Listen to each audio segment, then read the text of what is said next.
Mu ntangiriro z'ukwezi kwa Werurwe nibwo mu Rwanda hagaragaye umurwayi wa mbere wafashwe n'icyorezo cya coronavirus 2019 cyangwa se COVID-19 nk'uko bakunze kwita mu mpine. Hashingiwe ku bushakashatsi bwakozwe bwagaragazaga ko iyi ndwara yandura vuba mu kanya nk'ako guhumbya kandi ikaba nta muti nta n'urukingo. Minisiteri y'Ubuzima yatangaje ko amwe mu mabwiriza agomba gukurikizwa kugira ngo iyi ndwara itagumya gukwirakwira ari uko abaturage baguma mu rugo bakirinda ingendo zitari ngombwa ndetse n'abahuye n'abandi iyi ndwara bagahita bashyirwa mu kato kugira ngo badakomeza kwanduza abandi. Ibi byakozwe hifashishijwe yemwe inzego z'umutekano nka polisi ndetse n'inzego z'ibanze.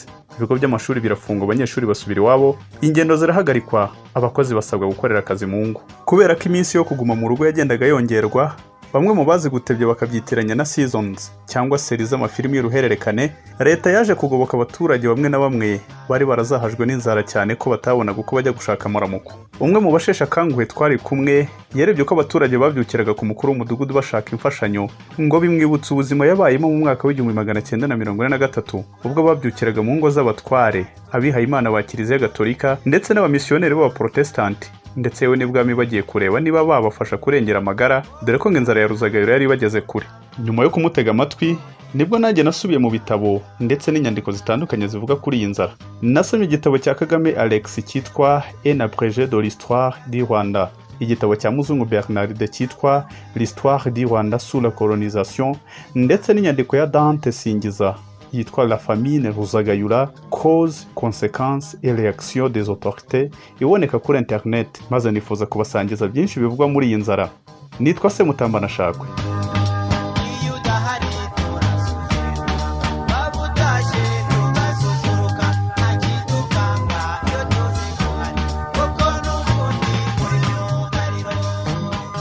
Dushingiye ku nyandiko navuze hejuru, inzara ya Ruzagayura kandi benshi bitaga Kiramwaramwara cyangwa Ntunyanjweho bitewe n'uturere, yabayeho mu mwaka w'1943 ubwo u Rwanda rwayoborwaga n'umwami Mutara wa gatatu Rudahigwa, nyuma gusa y'imyaka 12 yimye ingoma, dore ko ngo yimitswe mu mwaka w'1931 ubwo se Musinga yaramaze gucirirwa ishyanga n'abakoloni b'Ababiligi.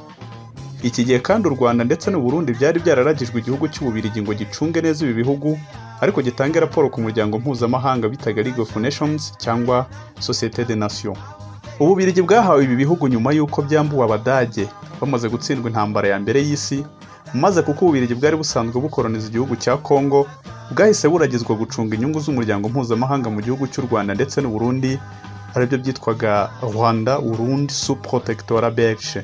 Muri iki gihe kandi igihugu cy'Ububirigi nacyo cyari mu ntambara gihanganye na Adolf Hitler mu ntambara ya kabiri y'isi yose. Ibi byatumye hifashishwa insoresore z'Abanyarwanda n'Abarundi muri iyi ntambara, ndetse bagakoreshwa imirimo y'agahato yatumaga batabona uko bitabira ibikorwa byabafasha kubazamura mu bukungu. Abazi neza iby'iyi nzara ya Ruzagayura bavuga ko yatewe n'amapfa yamaze imyaka 2. Ayo mapfa yatangiye muri Nzeri mu 1942, yongera kubaho nyuma gato y'intumba ryo mu 1943. Aba banyamateka bagaragaza ko iyi nzara ya Ruzagayura yatewe kandi n'igabanyuka ry'ibiribwa ryaturutse ku ndwara y'ibirayi, indwara y'ibishyimbo no ku ndwara y'ibijumba. Nk'uko bigaragara, izo ndwara zibasiye ibiribwa by'ibanze by'Abanyarwanda b'icyo gihe. Inzara ya Ruzagayura kandi yongerewe ubukana n'intambara, ndetse nuko icyo gihe Abanyarwanda bagombaga guha umusanzu leta nkoroni y'Ababiligi yari ihanganye n'ingabo za Hitler mu ntambara ya kabiri y'isi. Uwo musanzu wari ugizwe n'ibiribwa n'amatungo. Abanyarwanda batangaga inka, bagatanga ibishyimbo, amasaka, amashaza byo kugaburira abasirikare b'Abanyekongo ndetse n'abakozi bo mu birombe byo muri Kongo mu byo bitaga effort de guerre. Usibye ibiribwa n'amatungo, umusanzu w'Abanyarwanda muri iyo ntambara wari ugizwe n'imirimo y'agahato irimo guharura imihanda, kubumba amatafari, gutwara imizigo y'abakoloni, gukora mu birombe bya zahabu na colta, guhinga ibireti byakoreshwaga mu gutunganya umuti wica udukoko. Ibi byatumye Abanyarwanda bokamwa n'inzara idasanzwe, benshi barapfa abandi barasuhuka, abandi baraserebera, ku buryo ngo washoboraga guhura n'umuntu ntumumenye kubera ko yabaga ari nk'amagufa yanamye.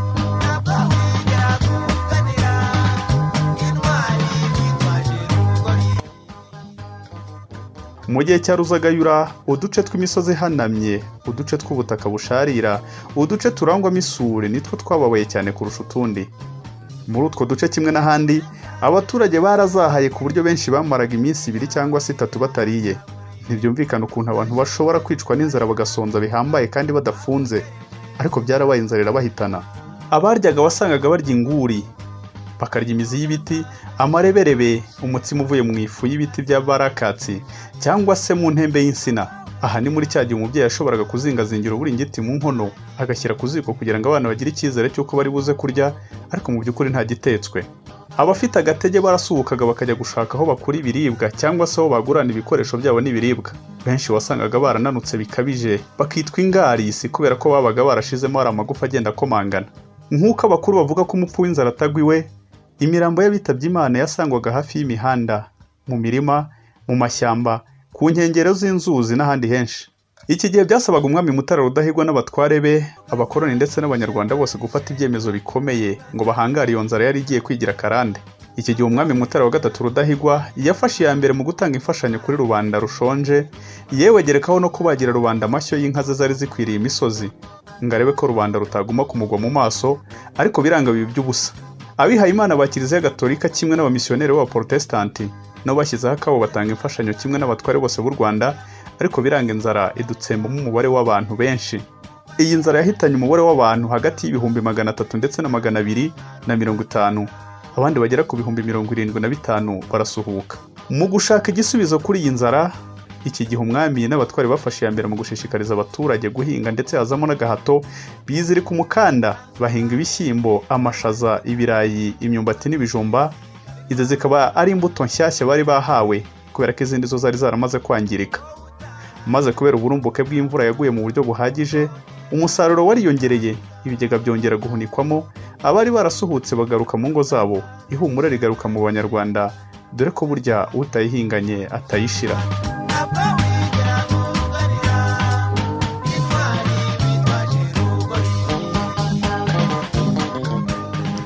Iyi nzara ya Ruzagayura yasize amateka akomeye mu mitekerereze y'Abanyarwanda, kuko yaje kuba ikirango cya mubazi cyangwa se point de repère mu Gifaransa, aho umuntu ashobora kugena igihe yavukiye cyangwa ikintu runaka cyabayeho yifashishije iyi nzara. Nibwo umuntu ashobora kuvuga ati navutse mbere cyangwa se nyuma ya Ruzagayura.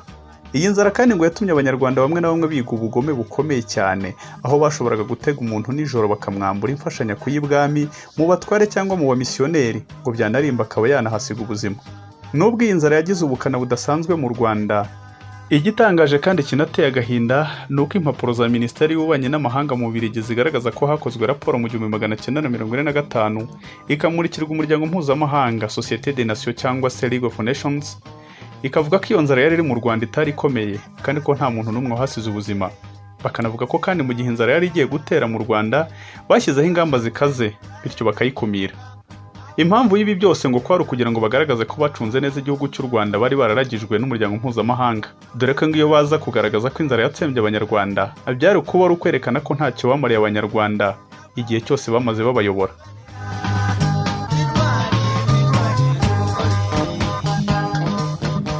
Mu gusoza iki kiganiro, nagira ngo nibutse Abanyarwanda ko mu gihe ndi kwandika ibi, abantu bakaba miliyoni 26 ku isi bamaze kwandura icyorezo cya coronavirus.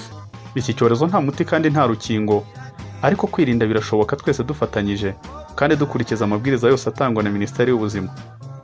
Mwakoze cyane, ndabashimiye. Nitwa Semutambana Shakwe.